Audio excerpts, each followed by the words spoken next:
Welcome, welcome. It is Holy Week.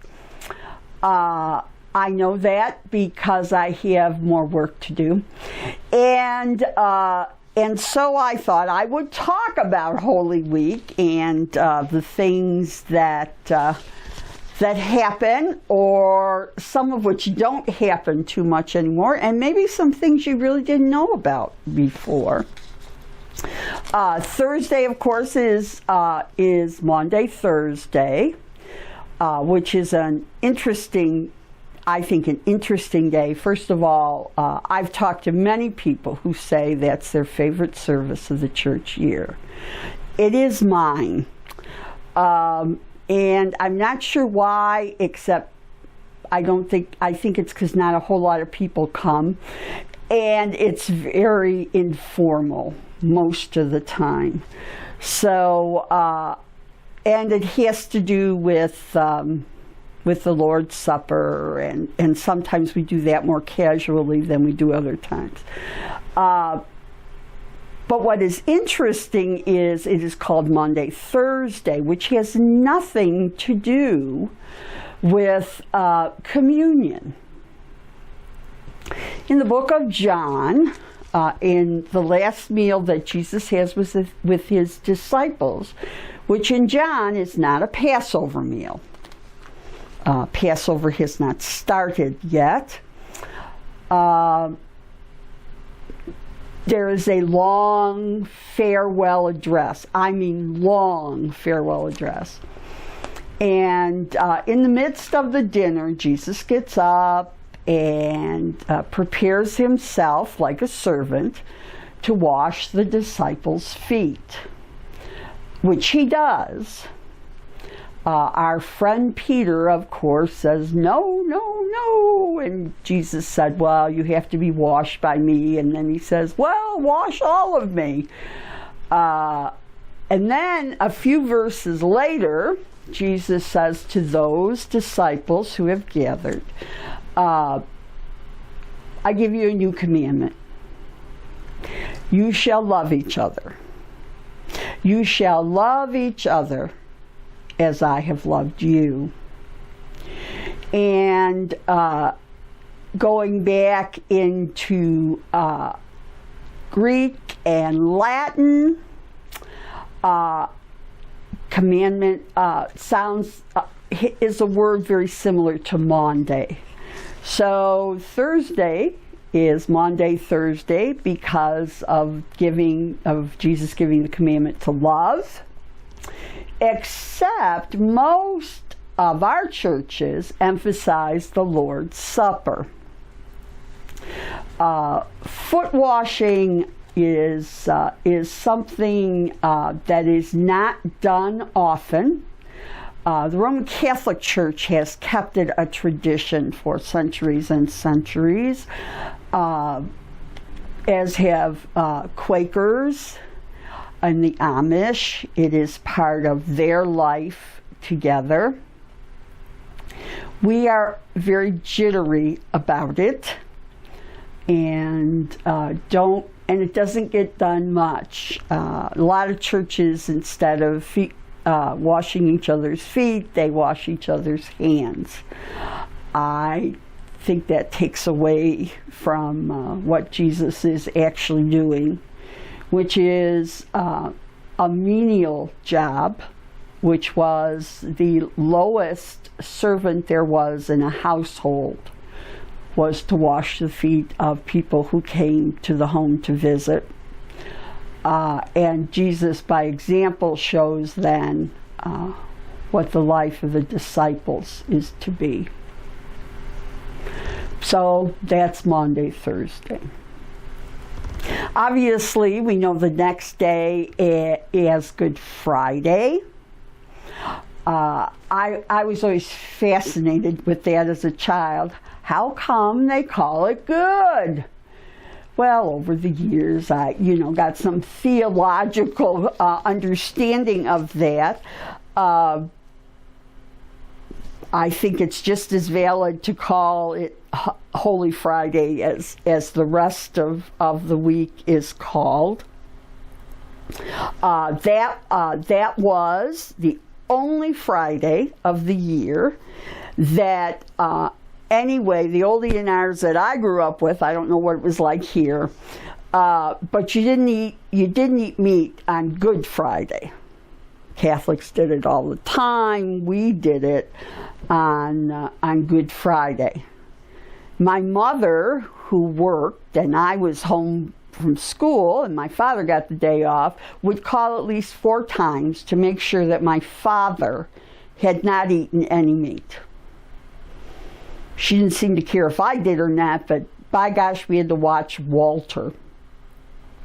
At least in my family, you got to go out for a fish fry, which we did most Friday nights anyway. I had a friend, though, Janie, whose mother made noodles and prunes. And when Janie learned to drive and could use the car, we always went out Good Friday, because she couldn't do another year of prunes and noodles, nor could I have at all. Good Friday, when I was a kid, companies would give their workers an hour off to go to church on Good Friday, primarily because in a lot of cities, there was a 3-hour service on Good Friday that went from noon to 3 o'clock. I actually remember sitting through a couple of those from beginning to end. Oh well. Anyway, they're usually, anyway, the ones that I was involved in over the years as a pastor, within those 3 hours, they would deal with the 7 last words of Jesus on the cross. And just to reacquaint you, Father, forgive them, for they know not what they do. Assuredly, I say to you, today you will be with me in paradise. Woman, behold thy son. Behold thy mother. My God, why hast thou forsaken me? I thirst. It is finished. And finally, Father, into thy hands I commend my spirit.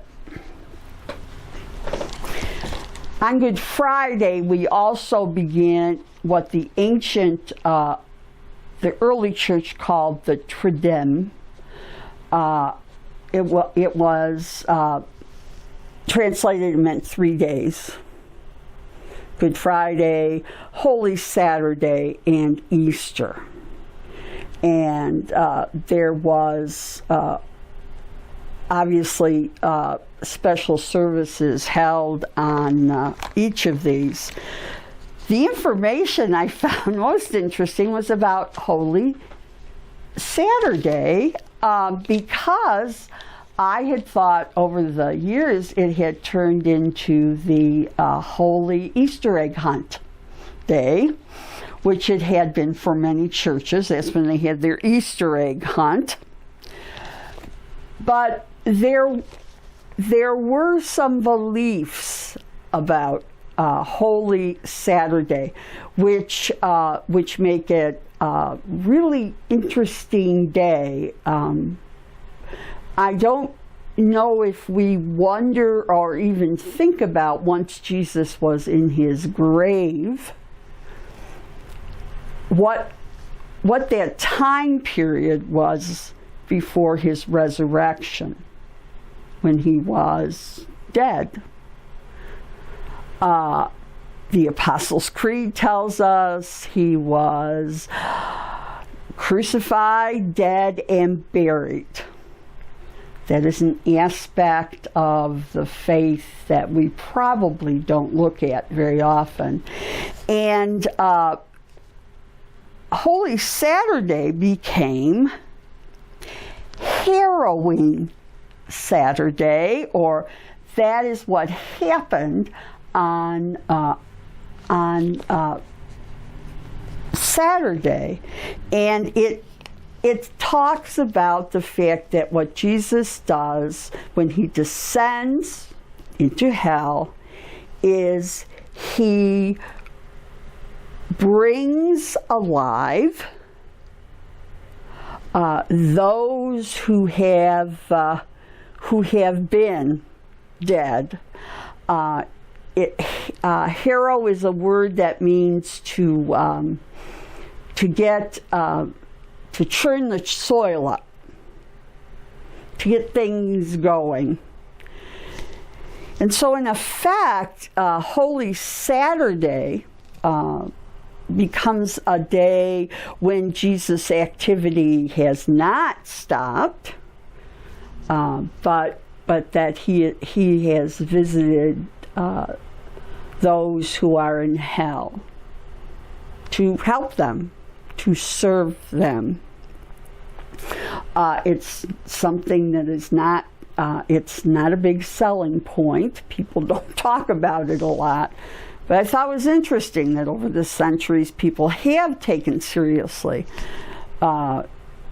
Christ crucified, dead, and buried, and descended into hell. And on the third day, he rose again from the dead, which is a statement, is probably one of the earliest confessions of the church. So that is very interesting. The other thing about Holy Saturday is that at night on Holy Saturday begins the Easter Vigil. And then the emphasis becomes very different. The Easter Vigil is very long, and it is a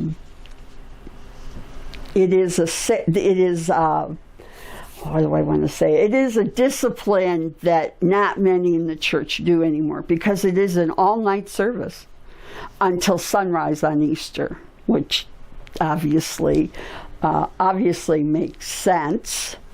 And you can still find all the scripture lessons for it, and I have several books that have the whole service for the Easter Vigil. I've spoken to people who have gone through it, and they say it's beautiful. And many of them have their Easter vigils, and as the sun rises, in a cemetery.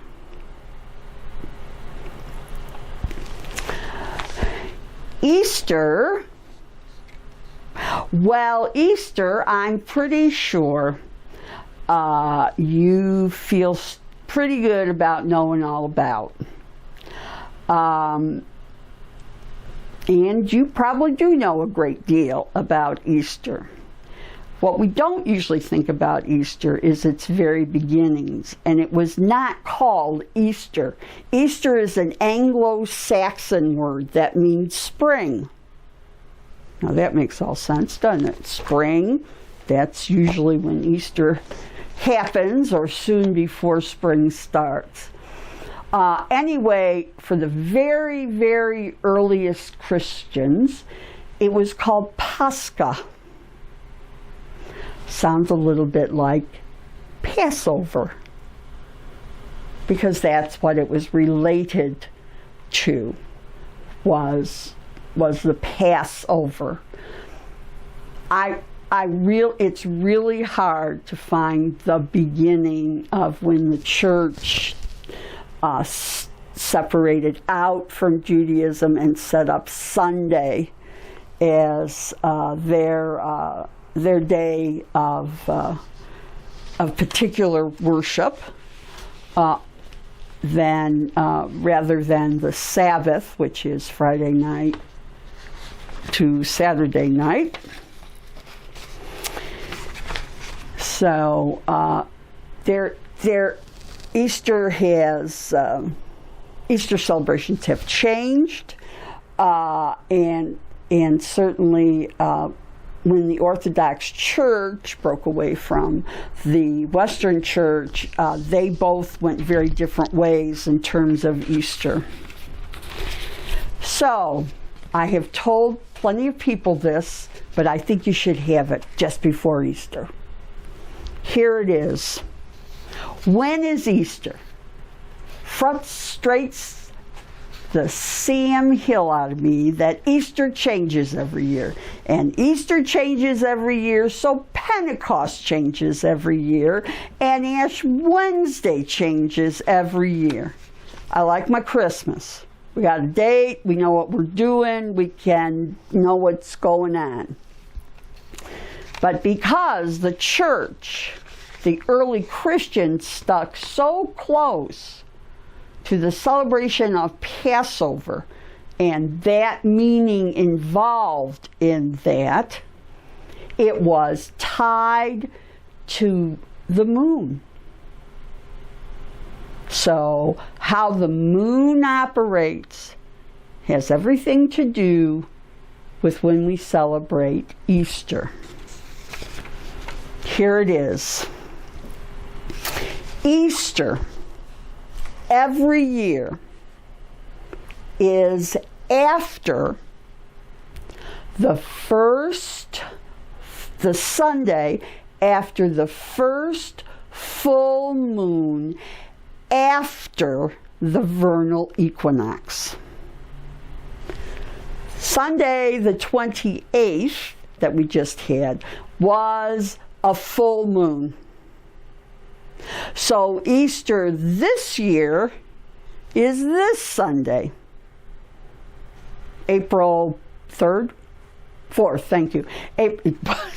You'll have to call me, so I'm here.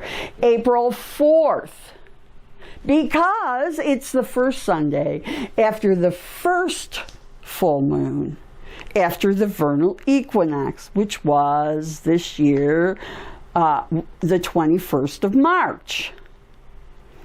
That means Easter moves. I think the earliest it can be is